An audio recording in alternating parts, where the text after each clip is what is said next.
اگر بڑی شلواریں ہیں چھوٹی کروا لیں، کوئی مسئلہ نہیں، 50-100 لگے گا، زیادہ نہیں لگتا، جا کر دے دیں درزی کو۔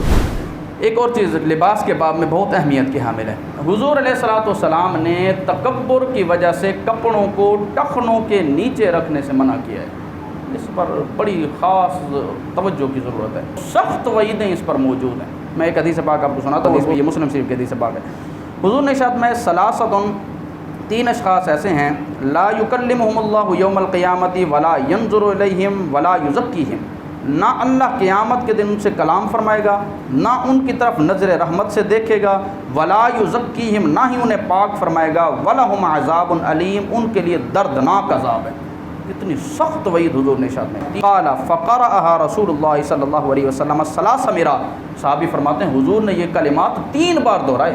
میں تو ایک بار ترجمہ کیا، دوبارہ آپ کو سنائے، حضور نے 3 بار، 3 شخص ایسے ہیں اللہ نہ ان کو طرف دیکھے گا، نہ کلام فرمائے گا، نہ انہیں پاک فرمائے گا، دردناک عذاب ان کے لیے ہوگا۔ صحابہ کرام متوجہ ہو گئے، پتہ نہیں کون سے ایسے بدبخت شخص ہیں جن کے بارے میں حضور 3 بار ارشاد فرما رہے ہیں۔ تو حضور نے ارشاد فرمایا، قال ابو ذر، ہاں حضرت ابو ذر بیٹھے تھے، خابوا وخسروا، وہ حضور نے عرض کی یا رسول اللہ جس کے بارے میں آپ اتنی سختی سے کلمات ارشاد فرماتے ہیں، یہ تو ذلیل و تباہ ہو گئے ہیں، تباہ و برباد ہو گئے ہیں۔ اللہ کا نبی جو رحمت للعالمین ہے، سب کے لیے رحمت ہے، وہ فرما رہے ہیں، یا رسول اللہ کیسے وہ ذلیل قسم کے انسان ہوں گے؟ من ہم یا رسول اللہ، یا رسول اللہ وہ ہیں کون؟ حضور نے ارشاد ہے المسبل، ایک حدیث میں ہے المسبل ایدارہ، تکبر کی وجہ سے اپنے ایزار کو، اپنی چادر کو ٹخنوں سے نیچے لٹکانے والا، حضور نے ارشاد فرمایا ایسے شخص سے اللہ تعالیٰ نہ کلام فرمائے گا، نہ قیامت کے دن دیکھے گا، نہ اسے پاک فرمائے گا۔ تو اس کا اہتمام کرنا چاہیے، بالخصوص اہتمام کرنا چاہیے۔ اور حضور نے بخاری شریف کے اندر حدیث ہے، سرکار نے ارشاد میں جو تکبر کی وجہ سے ٹخنوں سے نیچے کپڑا ہوگا وہ حصہ دوزخ کا حصہ ہے، جنتی حصہ نہیں ہے وہ جو تم نیچے کپڑا لٹکا رہے ہو۔ اگر بڑی شلواریں ہیں چھوٹی کروا لیں، کوئی مسئلہ نہیں، 50-100 لگے گا، زیادہ نہیں لگتا، جا کر دے دیں درزی کو، کوئی مسئلہ نہیں ہے۔ اس کے ساتھ بندے کی عزت کم نہیں ہوتی۔ ٹخنوں سے اوپر کپڑا ہو تو اس کے ساتھ بھی عزت کم نہیں ہوتی۔ کئی لوگ کی عادت ہوتی ہے بالکل پاؤں کے نیچے کپڑا آ رہا ہوتا ہے چلتے ہوئے، یہ ایسی عادتیں نہیں ہونی چاہیے۔ یہ ایک چھچورا پن ہے اس کے اندر، کوئی سلجھا ہوا بندہ ایسے کام نہیں کرتا، سلجھے ہوئے انسان بنے۔ پہلا حضور نے کیا ارشاد میں جو بندہ تکبر کی وجہ سے اپنا کپڑا لٹکانے والا ہے، تکبر نہ ہو تو اس کے بارے میں علماء نے کچھ رعایتیں دی ہیں، لیکن بہتر یہ ہے کہ اس سے بچا جائے۔